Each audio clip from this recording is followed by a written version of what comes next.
La préparation de l'étude, je ne vous cache pas que quand j'ai annoncé aux soignants qu'on allait participer à une étude de cette envergure, certains n'étaient pas forcément très rassurés.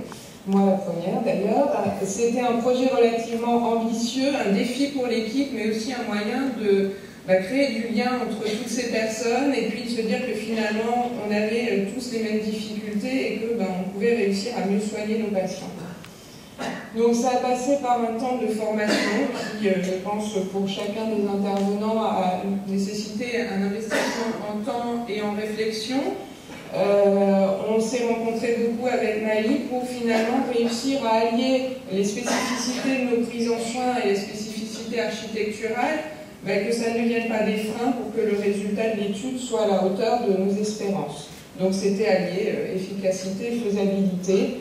Tout ça en étroite collaboration avec Maï. Le déroulement de l'étude, c'était en février 2010, pendant 5 jours, comme dans tous les autres centres.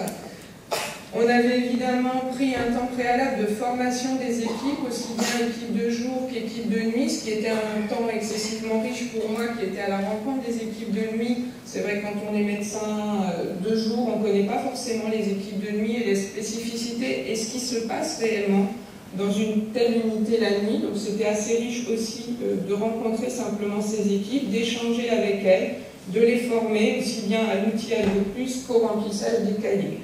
Je ne vous cache pas que pour beaucoup des soignants, finalement, la difficulté et l'angoisse résidaient plus dans comment on va faire pour bien remplir ce cahier qui, au départ, était d'une compréhension pas forcément évidente pour chacun, et d'être face à leurs propres difficultés par rapport à l'écrit, ce qui est parfois un réel frein à leur investissement dans un travail de cette envergure.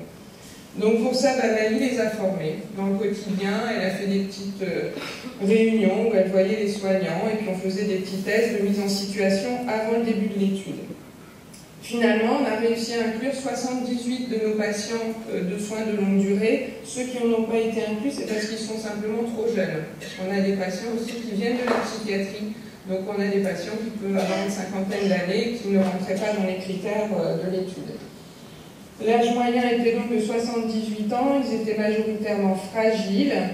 Le nombre de gestes réalisés, je pense que j'ai fait une petite erreur, ça doit être 6700 à peu près, gestes de soins recensés en 5 jours, avec un nombre de moyens de 87 gestes par patient. L'ADO+ a été réalisé dans 96% des cas, l'ENS dans 93% des cas, et comme vous avez peut-être pu le comprendre, le chiffre de l'échelle numérique patient est évidemment basse, parce que malheureusement, étant donné les troubles cognitifs que présentent majoritairement nos patients, très peu étaient finalement en capacité de s'auto-évaluer. Donc on n'a que 0,6% des cas où le N-patient a pu être fait. Tous les patients inclus sont restés dans l'étude jusqu'à la fin et nous avons pu restituer l'ensemble des cahiers débutés. Les effets immédiats, je crois que là je vous dois un grand merci au CNRD parce qu'on a passé 5 jours extraordinaires. C'était très agréable, il y avait un dynamisme au sein des équipes qui était réel, un engouement, une revalorisation de chaque professionnel et puis des liens qui se créaient entre une entraide permanente, des questionnements. Alors évidemment, Maï et moi étions très présentes sur l'ensemble des unités, de jour comme de nuit, pour reprendre, pour rassurer. Combien de soignants disaient « mais je ne vais pas y arriver, c'est pas possible, là j'ai fait des bêtises, je me suis trompée ». Bon voilà. Donc c'était vraiment d'être à la fois rassurant et valorisant à chaque fois dans l'effort qu'ils faisaient, parce que c'était un réel effort pour chacun d'entre eux. Donc le regard sur le patient, bien évidemment, a changé. Quand vous êtes souvent à deux pour faire une toilette, parce que d'avance on sait que les toilettes sont des gestes de soins qui sont particulièrement compliqués à l'hôpital Chaumont-Lagache, mais c'est différent quand vous savez qu'en plus vous vous observez mutuellement parce que vous allez évaluer ce que vous faites pour le patient, mais après vous allez aussi vous évaluer la douleur que vous avez pu procurer au patient.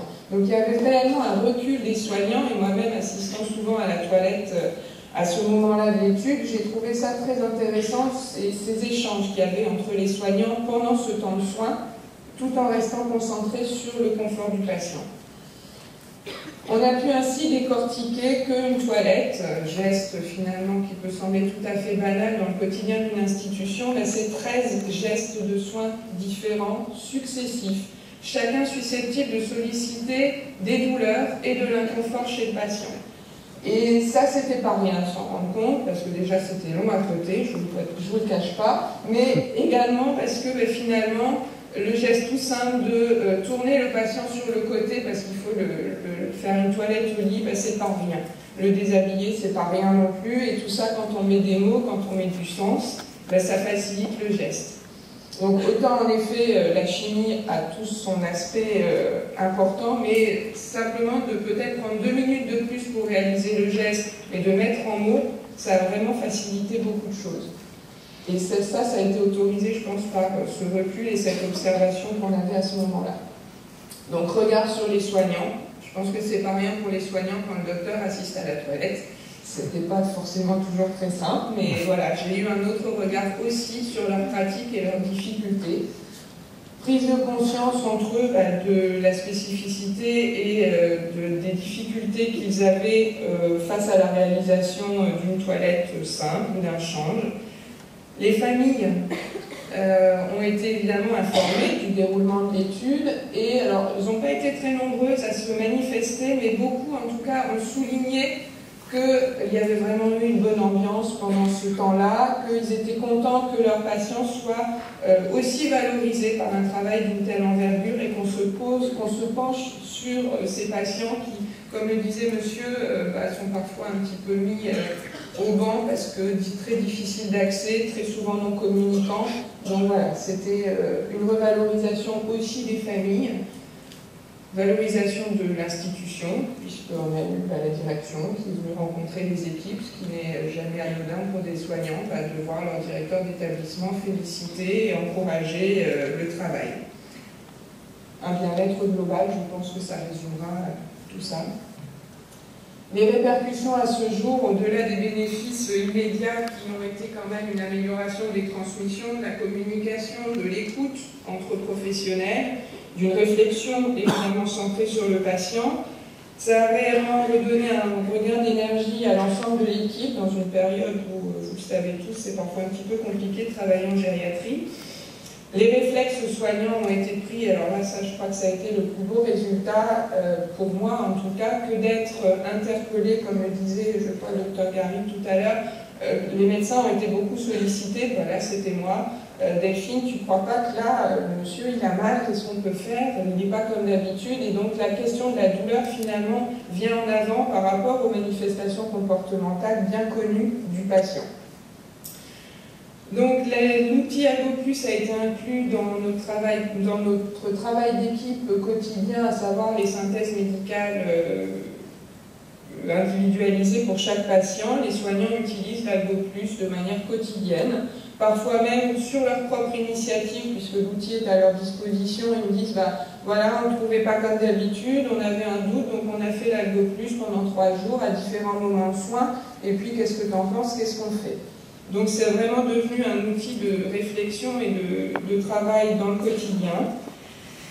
Donc un autre regard en effet sur finalement est-ce que c'est de la douleur ou est-ce que c'est les manifestations dites comportementales liées à la maladie cognitive. Pour autant, je tiens quand même à en souligner quelques limites parce que très souvent les soignants m'ont sollicité pendant l'étude, mais encore maintenant, en me disant oui mais Delphine, quand on regarde notre patient, on rentre dans la chambre, il a déjà 3 items de l'AlgoPlus qui sont positifs. Alors qu'est-ce qu'on fait? On sait bien que c'est sa présentation de d'habitude, mais est-ce qu'on n'est pas en train de passer à côté éventuellement d'une douleur? Ça reste un questionnement que nous avons toujours, mais bon, ça n'empêche que cet outil est pour nous une aide au diagnostic et à la prise en soin, mais ce que j'aime à répéter aux soignants, c'est que finalement, c'est seulement leur connaissance à eux singulière du patient dans le quotidien, à des moments de soins qui sont différents, puisqu'une équipe du jour, d'après-midi et de nuit n'a pas le même relationnel, n'a pas le même soin au patient, donc pas la même connaissance du patient. Mais c'est l'alliance des deux, finalement, qui permettra que la pertinence de l'outil soit la meilleure. Et c'est ainsi que nous essayons de l'utiliser à l'hôpital Charbon-Lagache. Comme le dit souvent, et ce sera ma conclusion, parce que je pense que j'étais un peu trop longue, et je m'en excuse, les soignants disent souvent, Delphine, merci, et merci à vous, parce que notre regard a changé.